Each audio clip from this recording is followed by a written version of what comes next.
Hello, everybody. Welcome back to another episode of Human Factors Cast. This is episode 263. We're recording this episode live on November 3rd, 2022. I'm your host, Nick Roome, and I'm joined today by Heidi Mehrzad. Welcome back to the show. We had you on last week. Couldn't stay away. Hello. We got a great show for you tonight. We're going to be talking about technology lets us speak to our dead relatives, and we'll also answer some questions from the community about stepping on a product manager's toes. The practical difference between UX, human factors, and human computer interaction in the workforce, and advice on pushing back against dark patterns. But first, some programming notes, community update. Just if you're in the United States, election day is next week. Go vote. That's first and foremost. Go do that. That's really important. Also, next week, there's not going to be a show. We're going to do a short hiatus next week on the 10th. No show. I will be in a cabin in the woods. That's part of my one more thing, but we'll talk about it then. If you're unaware, we did a ton of info. We did a ton of stuff out of Human Factors Ergonomics Society annual meeting, and we've now compiled a blog post recap of everything that we've done. It's out there on our blog. Please go check it out if you haven't already. And we also have our October news roundup for anyone who wants to follow up with the news. Barry is not here with us today. He's out on holiday. But if he were here, I'd ask him how 1202 is going. And he's still got the latest from Marcin Nazaruk on proactive learning. His interview with him is still up on his channel. Go check that out. He'd tell you all about it over there. But good stuff. I listened to the interview earlier today, so I knew what I was talking about. All right. Well, with that, why don't we get into the part of the show we like to call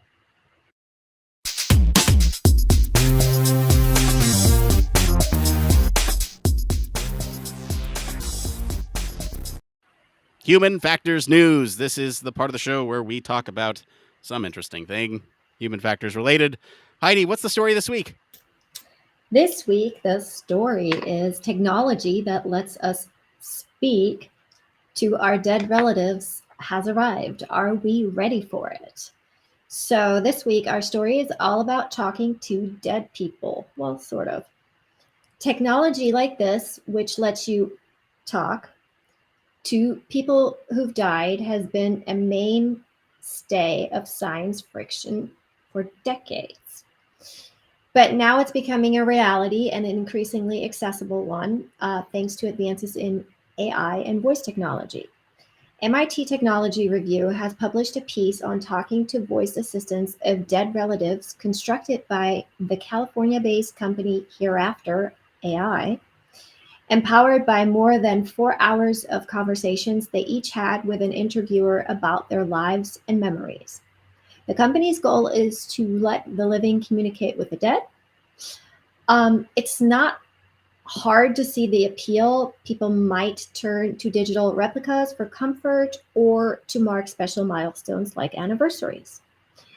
At the same time, the technology and the world it's enabling are unsurprisingly imperfect, and the ethics of creating a virtual version of someone are complex, especially if that person hasn't been able to provide consent.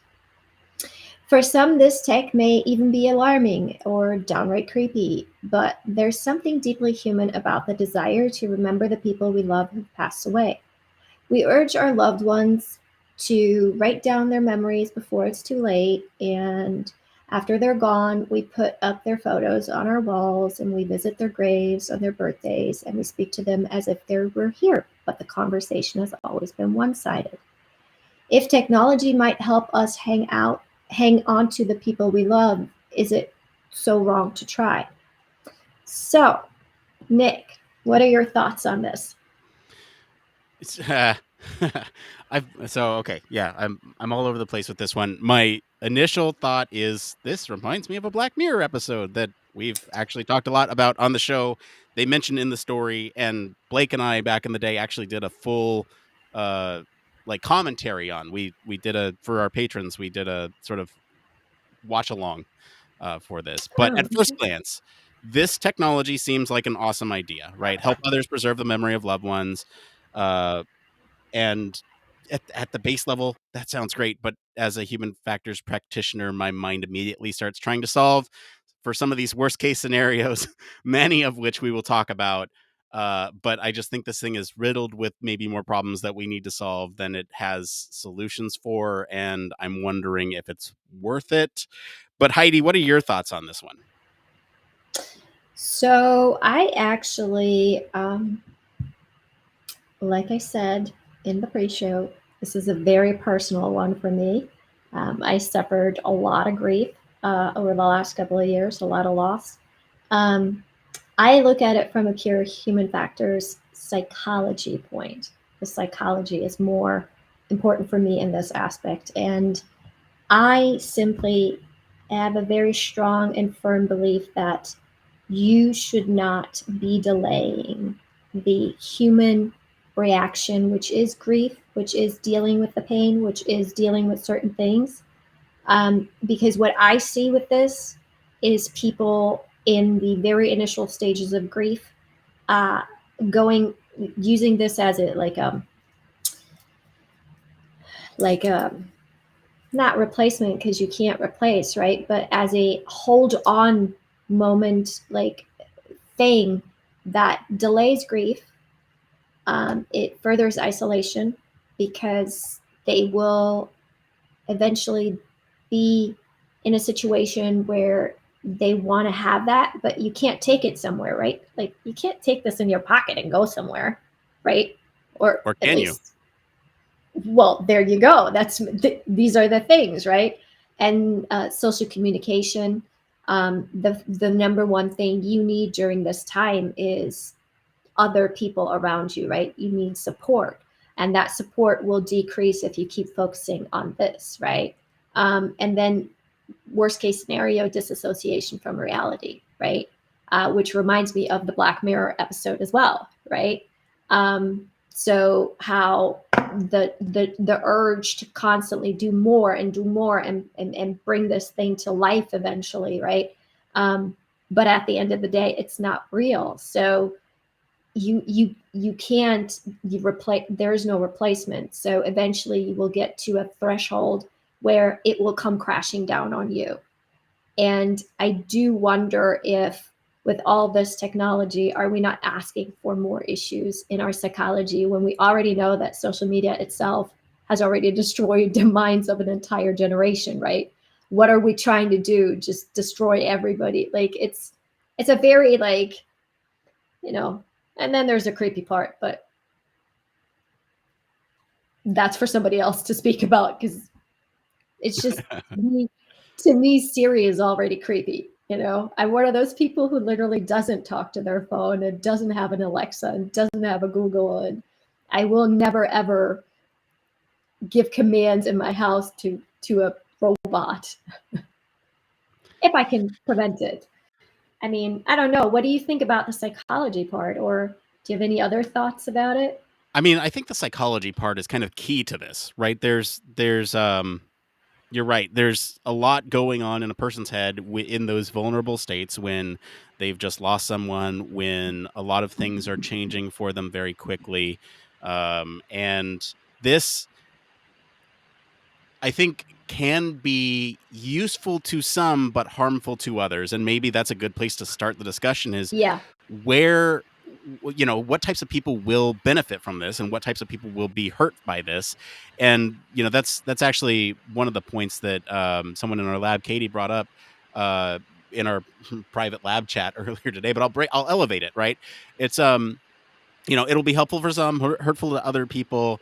And how do we screen for that? There's sort of this screening process, I think, that needs to happen to understand who is ready for this technology and who isn't, and how can we tell who is going to benefit from this technology, who's going to suffer even more because of it. And really that comes down to the question of, are we ready for this in society? And so I don't know, like what types of things do you think people are looking for when it comes to this technology? Or I guess what should we be looking for in people who is looking to use this technology? Like what aspects, attributes? Well, I mean, I with Katie's point, right? Like for me, we as a society currently, and you're just taking a snapshot, pandemic, politics, division, social injustices everywhere, injustices everywhere, right?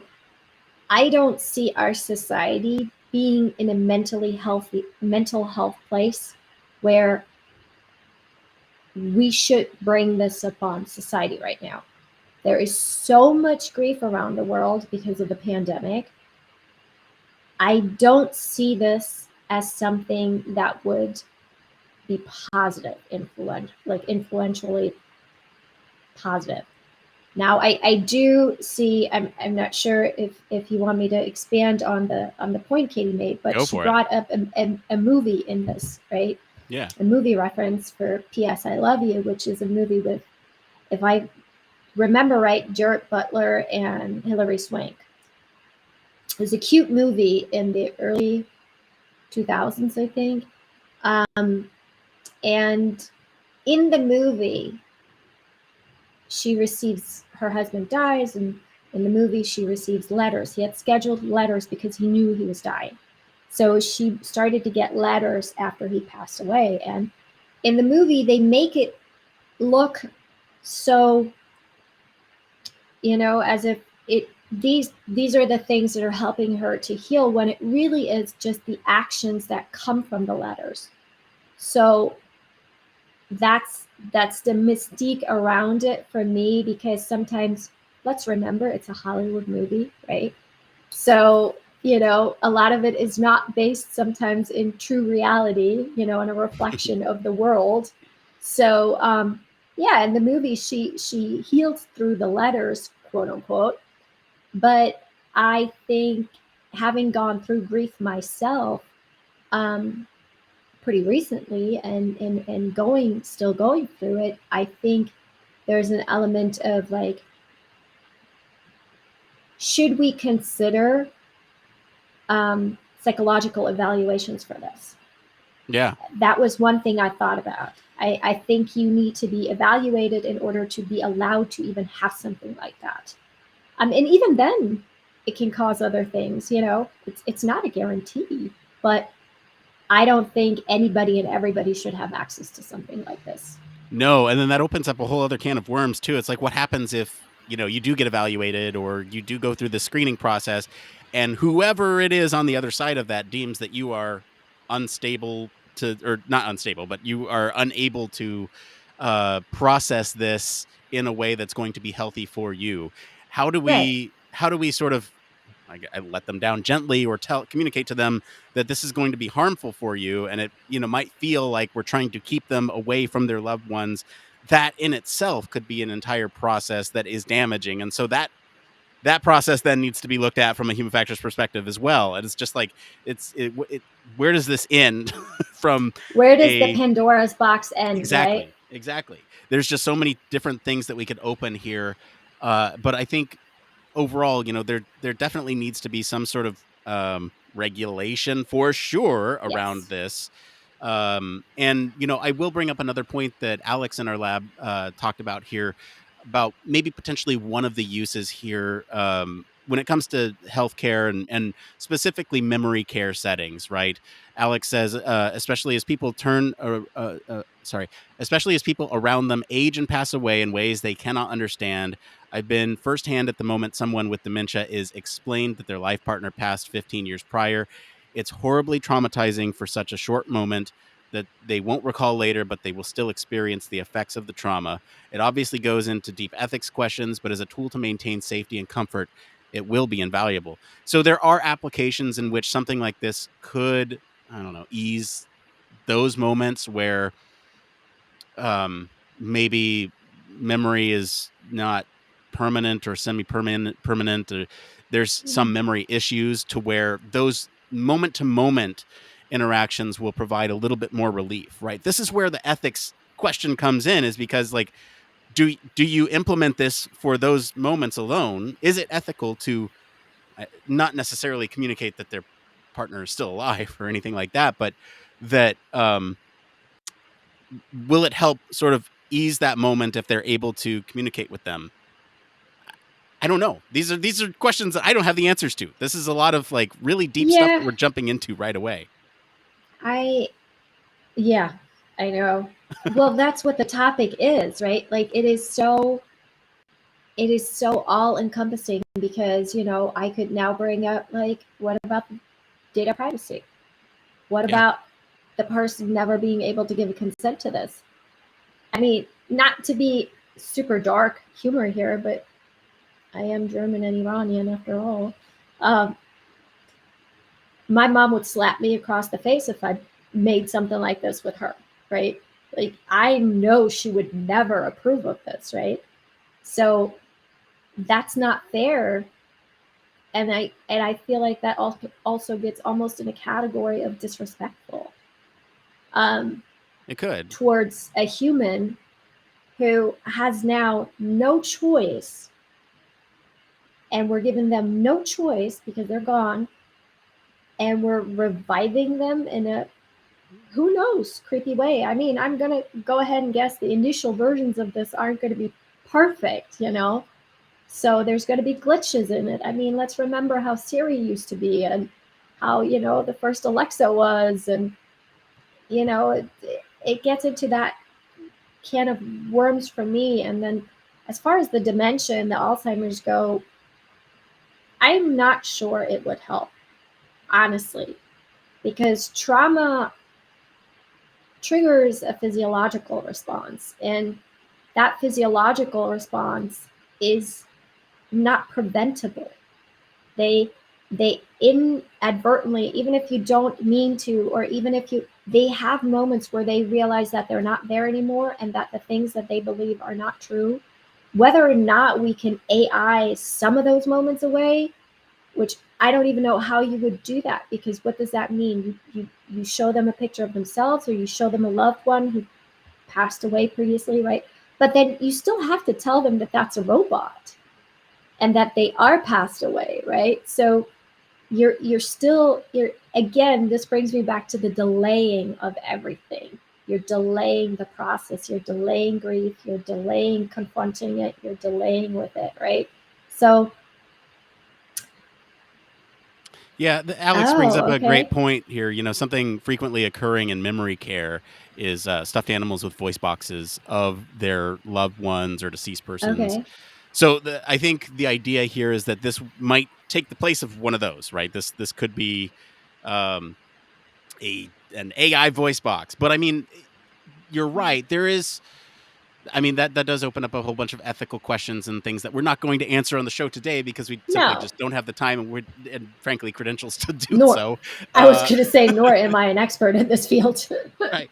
And so, I think I do want to jump back to consent though, because you bring up a good point. And with this story specifically, they are using the consent of people who are alive, right? This person who Right. wrote this article, this person's parents were interviewed for 4 hours, meaning that they had consent and that everything that they told them was kind of reviewed, um, and they use that as their data set.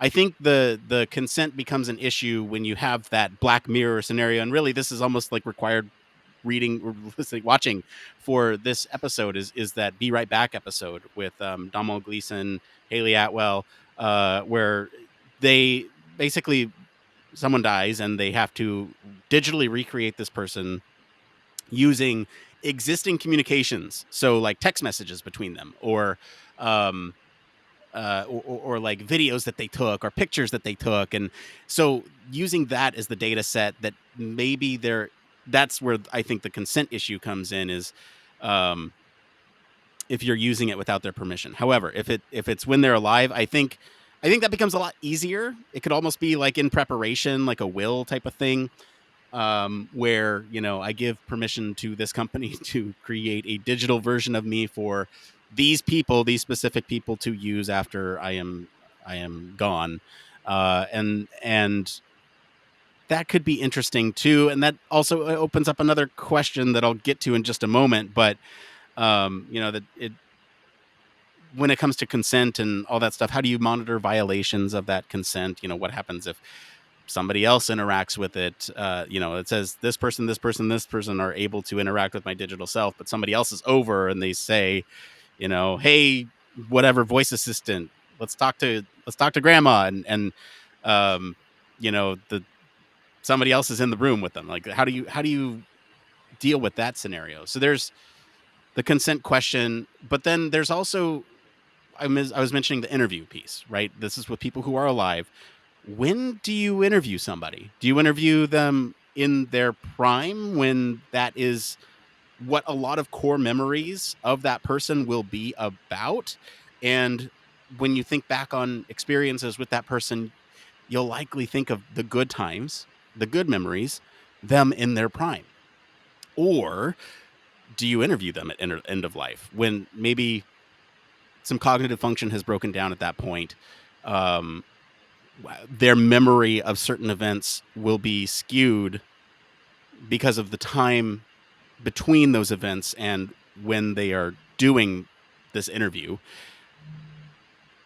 It really is a question of, when do we do these interviews, and when are we hoping to sort of capture what a person is like? And then also, if you do it too early, you don't get the history with that person, right? If I were to do an interview today, Or the wisdom. or the wisdom, if I were to do an interview today, I would have 3 years, of history with my son.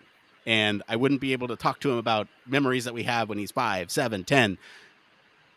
But he would get me in, I don't know, I think I'm peaking right now, maybe. I don't know. But, I think there's I that am. that to deal with too, is like, when do you talk to somebody, right? And so that question of when do you interview people is another thing that I was contemplating. I think there's probably a prime time to interview somebody, but Well, see, I look at it a little, that's interesting because I had a thought. Let me see if I can connect that, because it connects a little bit to that. So I had a thought about how with social media, and currently we've already created a society, global society, that lives this like FOMO thing, right?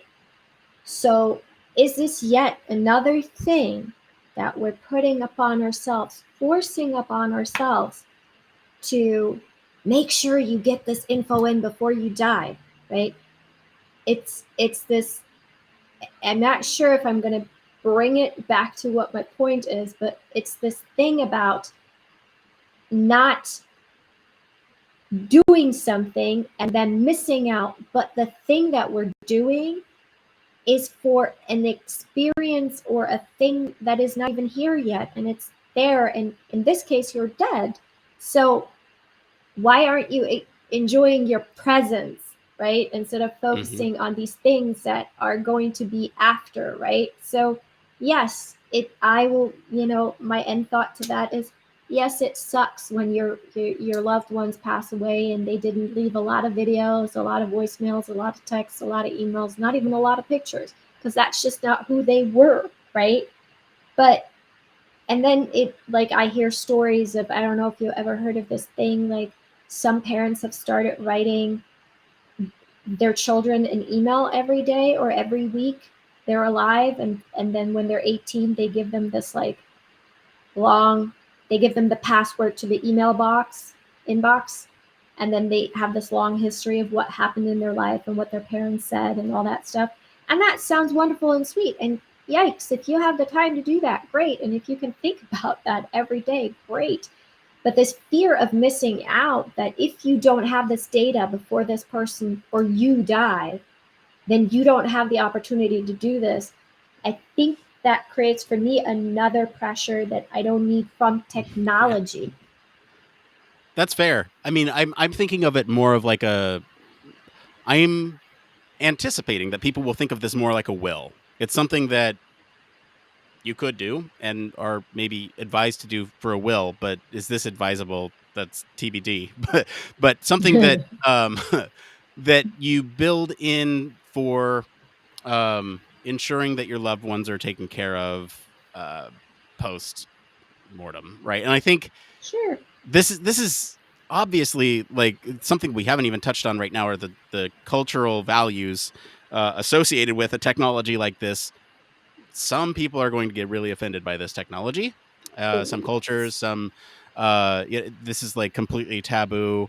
But we're here, we're talking about it today. So, like, I just want to mention that there are situations where this will never even come up. But, Well, I who think, knows? The world is changing. yeah, we can see. I mean, there's a couple extra things that I want to talk about here. And there's really no good way to jump into it. I'm just going to jump into it. Um, there's there was mention of nefarious purposes. I'm going to bring up another comment that Katie made in our Discord earlier today. So Okay. my biggest comment about it is, as cool as it sounds, to record hours of your loved ones talking about their lives. One of the things I love with people I'm close with is hearing their opinions about things like current events, problems in our lives, or whatever comes up. A lot of that changes depending on what else is going on. All their experiences regarding whatever we've talked about or whatever we are talking about. Having stories is a fun concept. Just wonder if the ability of the tech to share opinions and give advice might come across as manufactured or could even be manipulated. Calling back reference to some of your cybersecurity concerns last week, Heidi. So, Yeah. what happens when somebody hacks a dead person's Oh artificial God. intelligence to manipulate people into giving to manipulate those AIs to give bad advice, like investing advice, or writing somebody else into their will or something like that, or into giving them PII that they could then read some of the input that somebody's given. Right? There's a lot of PII cybersecurity issues going on with this whole concept that really we've touched on some security issues, but this is like a whole can of worms that we could open. I just wanted to open it and kind of put it on the shelf because there's a lot of ways that we could go down with that one. Yeah, the deep fake, absolutely. Yeah. The deep fakes that already exist. I personally, I not to make fun of it at all, but this is truly, I personally already don't like that there's facial recording everywhere, right? So if we are already, if people think they're not already recorded somewhere, they live in a delusional world. So you already exist on some database with your face, with your facial recognition connected to your credit card, connected to your name, connected to your GPS points. Like, you're already there, right? So for me, the danger in this is, again, for me, the deep fake. You mentioned investment advice, you mentioned, giving wrong things, but I could even take it further, and I don't want to make the episode too dark, but I could take it further. When people are grieving, there's a lot of cloudy darkness in their minds, right? So one wrong word from this Yeah. bot or whatever you want to call it can trigger, I mean, not just traumatizing, but critical life threatening situations, right? So that alone, with a cybersecurity issue, gosh, I mean, now Yeah. we're just asking with all this technology. I feel like we're just asking for it. We're just asking for the, what was the robot's name in the movie that Set Oh, Free with I Will Smith? Like, what was that? I don't Anne? I Was it Anne? I'm drawing a blank on Yeah. it. I know what you're talking about. But we're just asking for it. I'm just waiting for it at this point, to be honest. So I don't know that we can control cybersecurity. I mean, we Yeah. can't even get data privacy laws in place because, we could bring it to a political corner, but, because our senators are so old that they don't even know what a password in some instances is, Hmm. so we have these people arguing in Congress about data privacy laws on social media platforms and data harvesting and all those things, like, how they gonna regulate this? I, Yeah. I don't know. I Great see tie too back many to holes. tie back to politics. Go vote.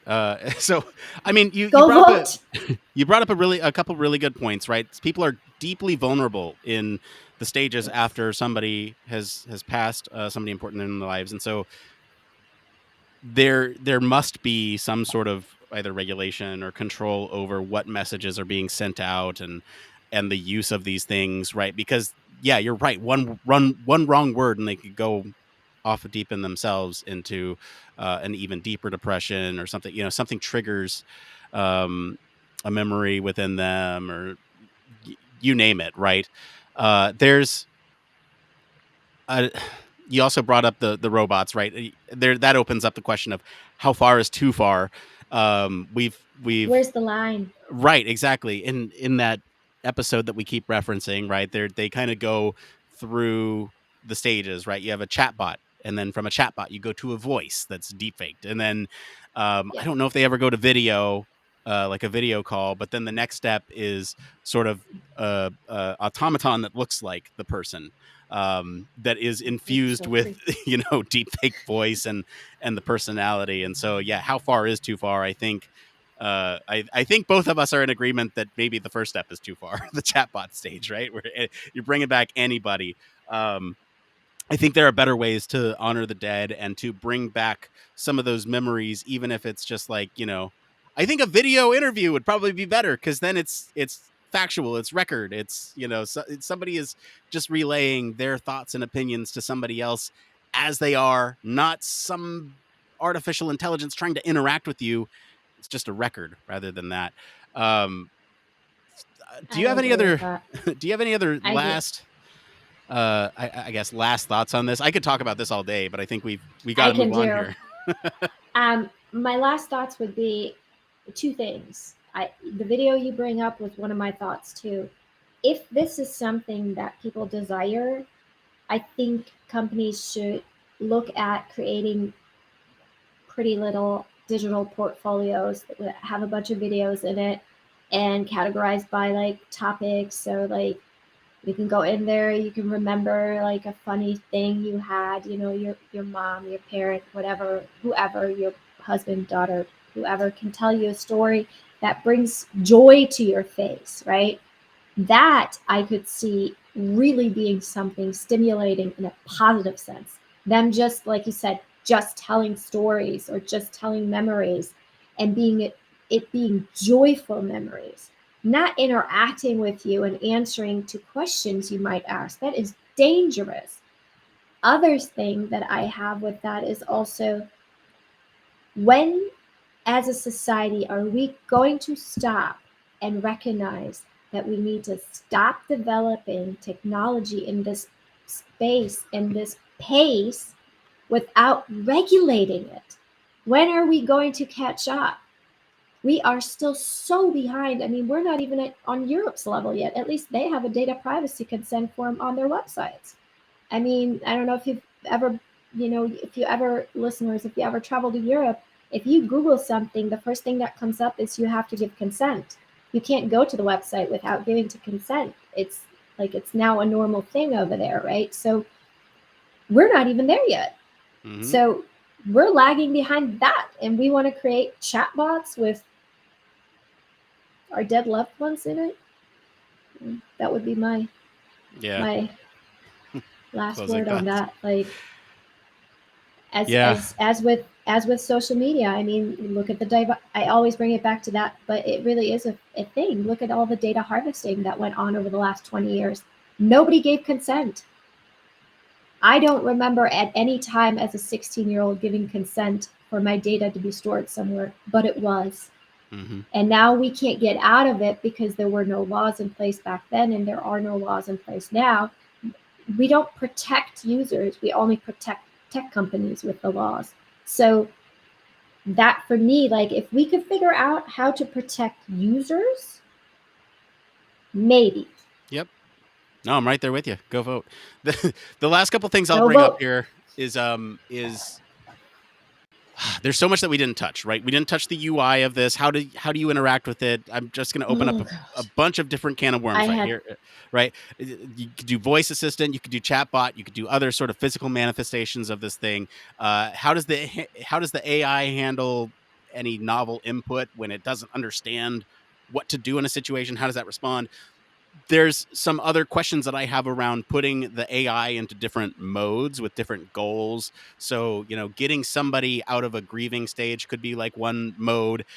Providing somebody with knowledge about that person's life could be another mode, or even companionship. We talked about AI companions on a show a while back, but can you turn a dead person into a companion? And should you, is a whole other question. And then can we turn grandma into a voice assistant? I think that might be kind of novel, but those are a bunch of different can of worms that we don't have time to talk about. If you want to keep talking about this stuff, please go join our Discord where we can continue this discussion. Thank you to our patrons this week for selecting our topic, and thank you to our friends over at MIT Tech Review for our news story this week. Like I said, if you want to follow along with all the stories that we post, we do post the links to the original articles on our weekly roundups and our blog.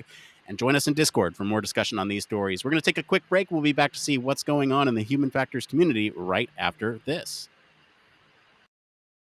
Human Factors Cast brings you the best in human factors news, interviews, conference coverage, and overall fun conversations into each and every episode we produce. But we can't do it without you. The Human Factors Cast network is 100% listener supported. All the funds that go into running the show come from our listeners. Our patrons are our priority, and we want to ensure we're giving back to you for supporting us.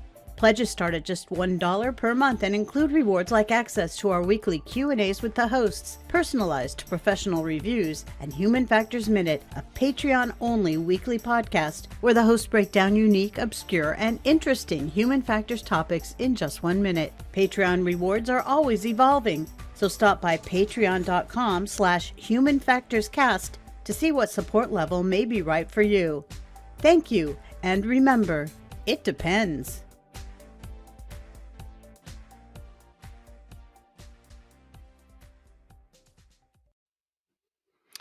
Yes, huge thank you as always to our patrons. We especially want to thank our honorary Human Factors Cast staff patron, Michelle Tripp. Patrons like you keep the show running. Seriously, the studio looks like this without y'all. Hang on, let me just. This doesn't work for audio, but there you go. It looks like that without you all. Lights on joke is getting old. I need a new one. But especially want to thank our honorary Human Factors Cast staff, Michelle Tripp. All right, let's talk about this is the part of the show where we usually bring up some other stuff that we have going on. Treasurer rang and said, "Did you know that we have a merch store?" They wrote this. Some neat designs over there include It Depends shirts, a show logo like the hoodie I'm wearing tonight. I'm not wearing it.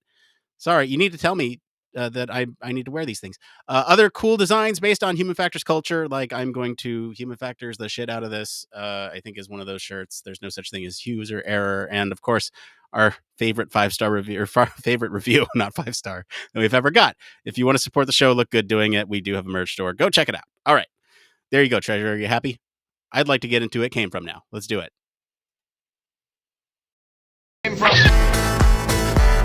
It came from.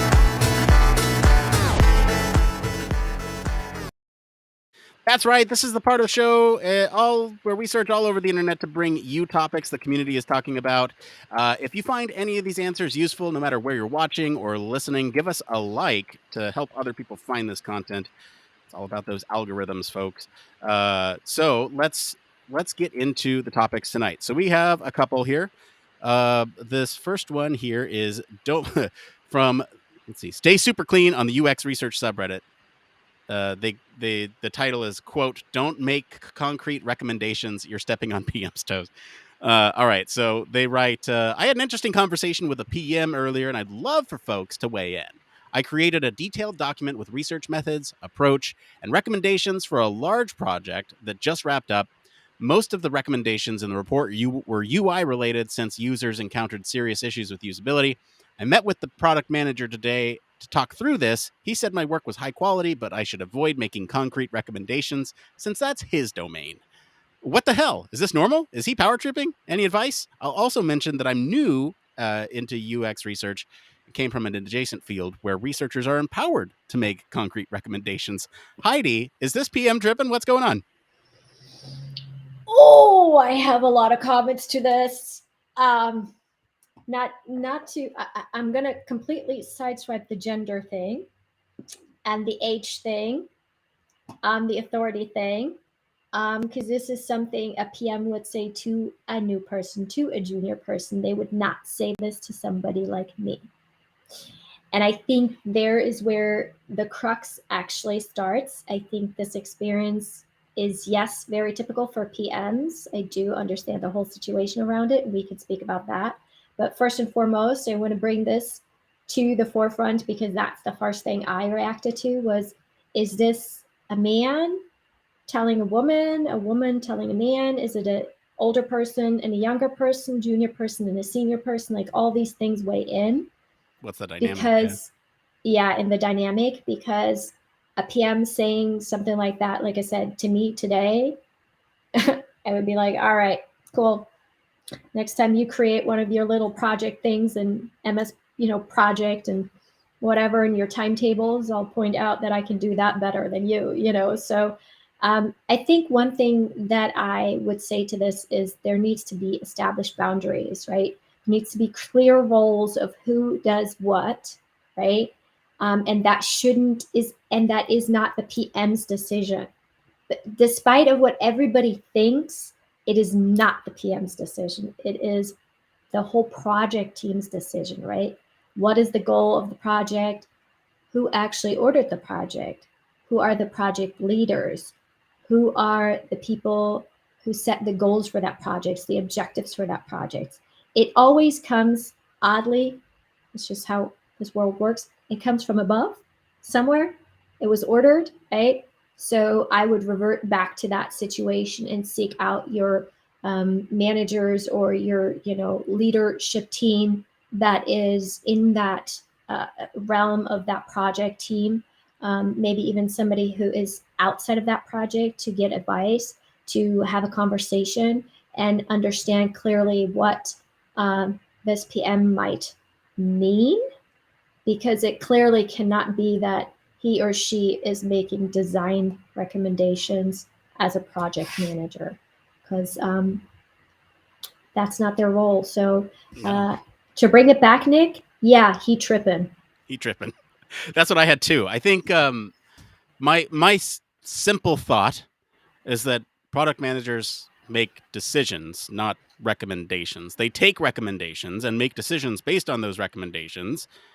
And if they don't take your recommendation, that's one thing. But if they say not to make recommendations, that is they're stepping on your toes in that case, because that is your job as UX research, as a researcher in general. I think it's pretty cut and dry to me. PMs make decisions, not recommendations. Researchers make recommendations, not decisions. And although we can certainly influence those decisions greatly, I think you're absolutely right. The whole power dynamic piece is a really important part of this. But yeah, he tripping. All right, let's get to this next one here. This is by the Quantum Lady on UXResearch subreddit. Intersections between UX, human factors, and human-computer interaction. What is the practical difference in the workforce? All right, they go on to write, the last several months, I've been on my own personal career journey trying to figure out my next steps. So it's had me thinking about a lot of titles we apply to our work. I've been looking more deeply into UX research because I've been doing what I consider UX relevant work for the last several years, but don't have formal education or knowledge in that area. The work I do is a combination of hardware and software, specifically in VR.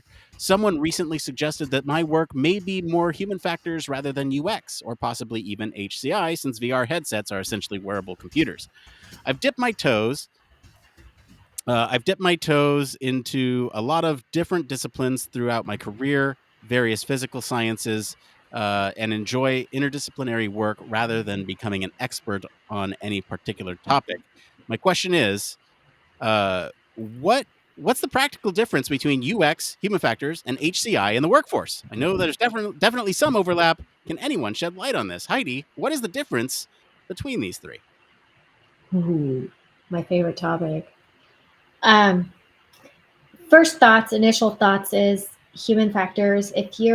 Let's be very clear about like titles and roles, right? Because what is the difference in these?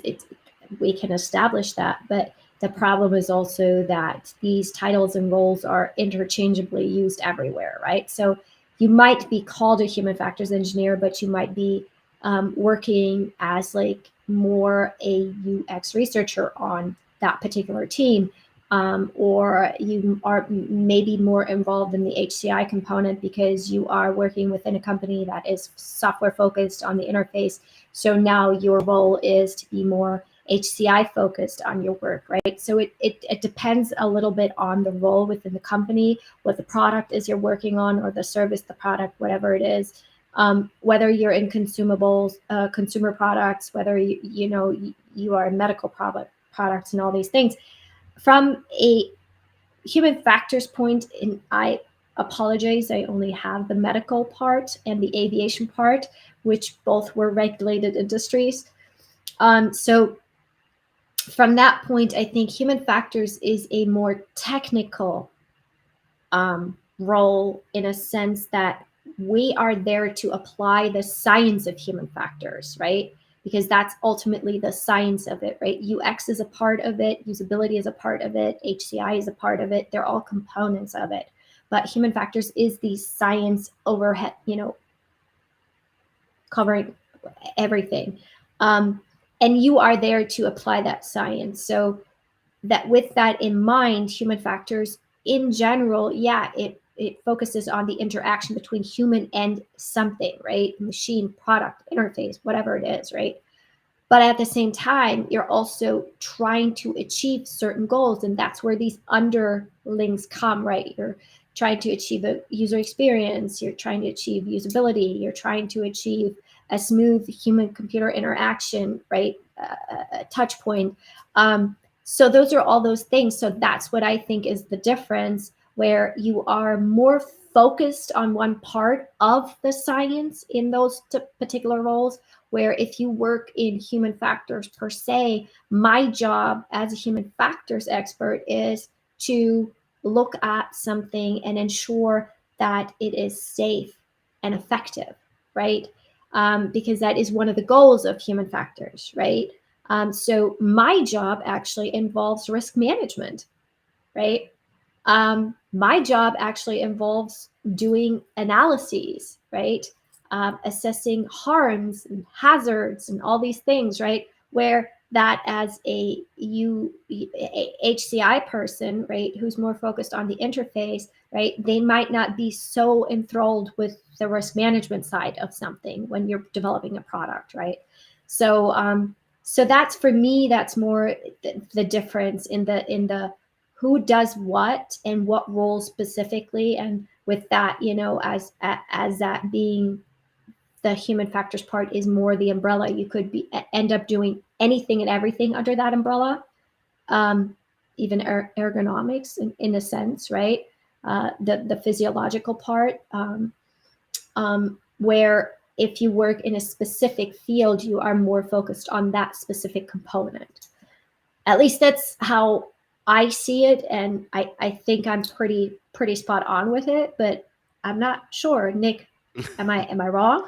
No, I think you're right, and I think we only differ in a couple places, but not even to the point of where it's worth arguing about. I think generally Oh, human damn it. factors is that umbrella, and then you have Yeah. sort of UX and human computer interaction that fall underneath that umbrella, right? Where human factors and ergonomics is designing for humans. That is kind of at the high level, right? That includes safety, that includes interface, that includes ergonomics, that includes everything, every aspect about designing a product, policy, procedure for a human.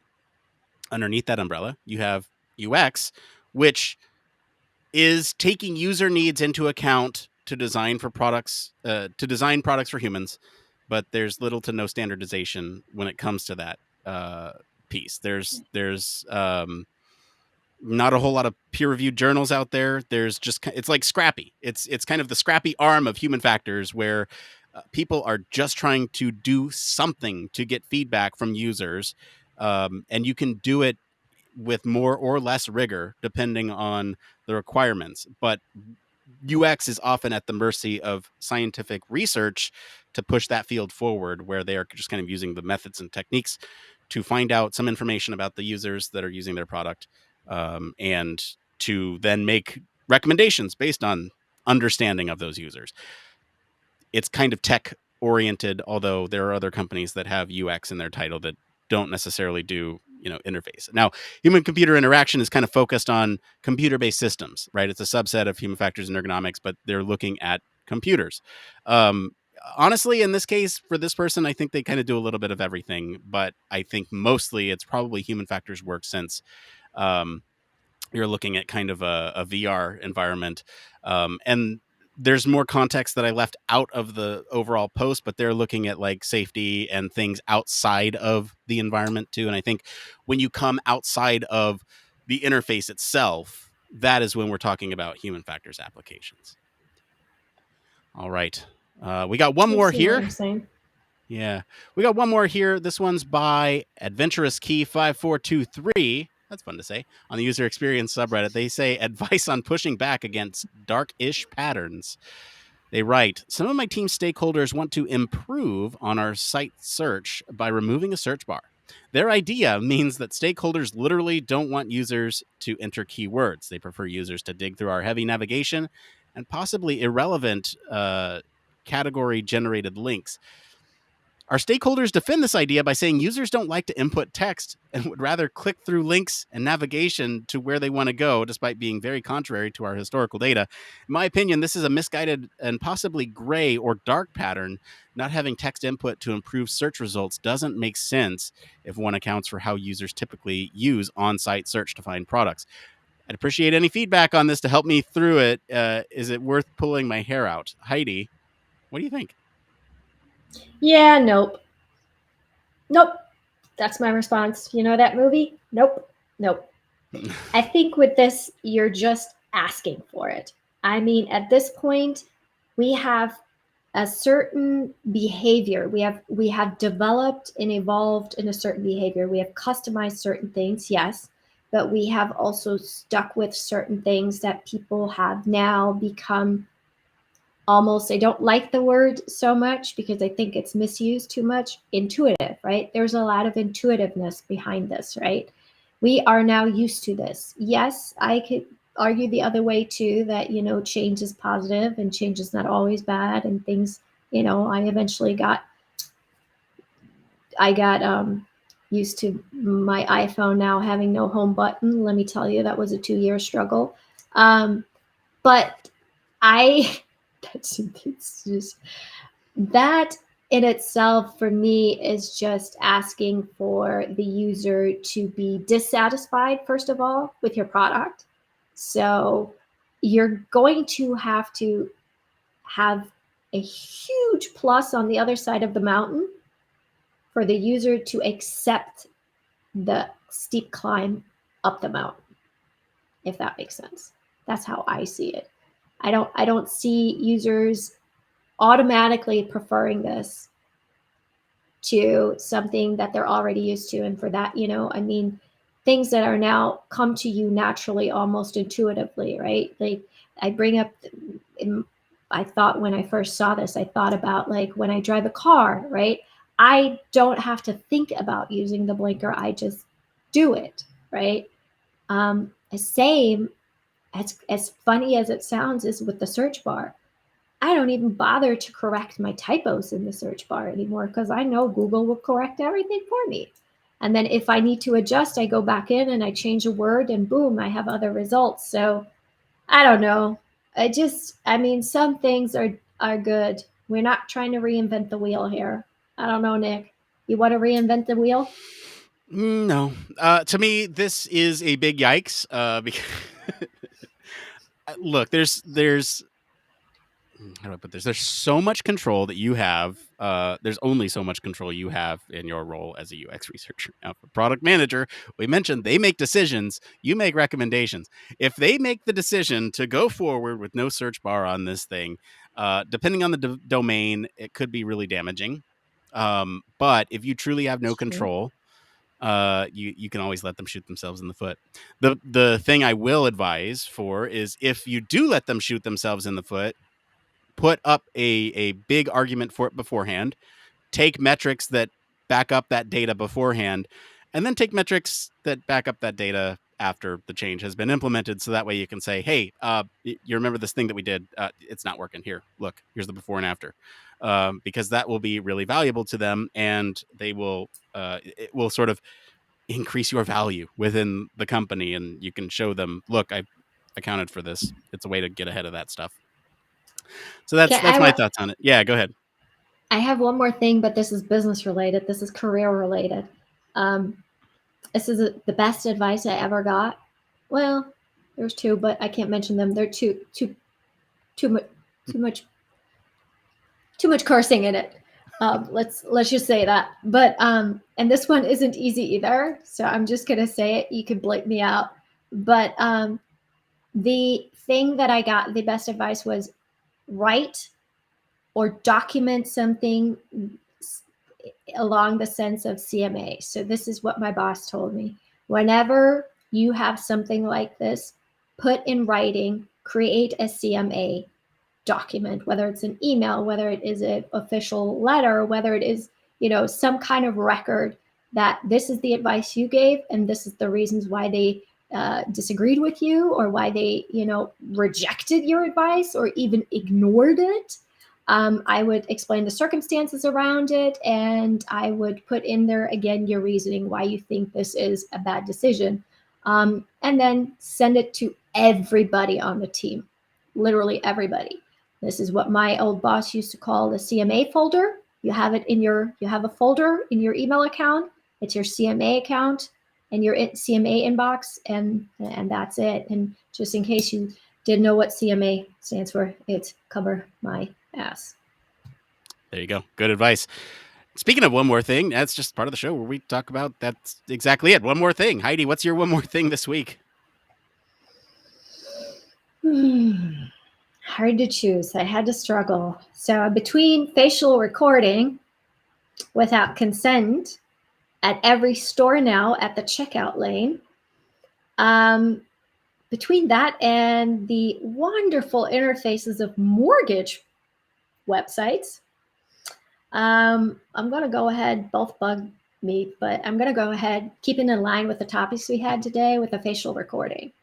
So here's the backstory on that. So I noticed about a year ago, I think, maybe it's already 2 years ago because I haven't been back to the store. I noticed that Walmart put up these cameras over each checkout lane, and it just starts recording you. No consent, no opt-out option, nothing. There's no sign anywhere in the store. There's nothing. You don't get advised that this is happening. And let me be clear, I'm not naive. I understand that there's security cameras everywhere, but this is a close-up facial recording of you that can be used as, again, going back to data harvesting, that can be used to render facial recognition on your person without your consent. And I think we are going too far at this point. Corporate companies have too much power.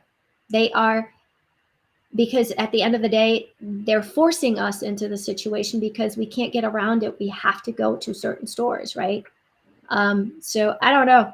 That's my icky topic. Like I keep at this point, I can't even go to most stores anymore. I've stopped going to Walmart. I'm in the process of stopping going to Target, which is going to break my heart.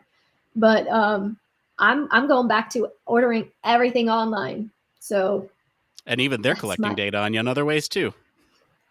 Right. But if I can keep my face out of it, at least just for maybe a couple of years, just a couple of years more. But Heidi, to be fair, I did send you a consent form for this. You read it and signed it with the guest release. So I'm just saying. I did. Right? Okay, I did. Yeah. But see, there's the thing, right? I had an option. I was given a choice. And in these situations, you're not given a choice. Yeah. And if you walk into a store with the sunglasses on and your hat down and your hat on, right? Like now you're like, suspicious. So I don't know. For me, it's it's a no. Yeah. It's scary.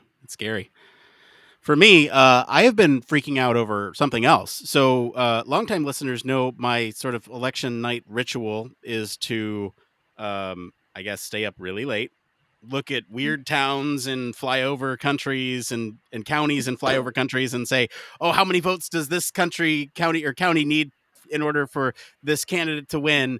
And I do that across all 50 states to see kind of how things are coming in live. Like I start at 3 p.m. Pacific when the polls Oh my close, God. and I go until like 3 a.m. until like the last dumps come through. Right, like it is a habit for me. It is ritualistic. I love it. It's part of the process. I have like 3 different news sources up at any one given time. I'm refreshing on my phone. It is a whole thing. So, election is next week.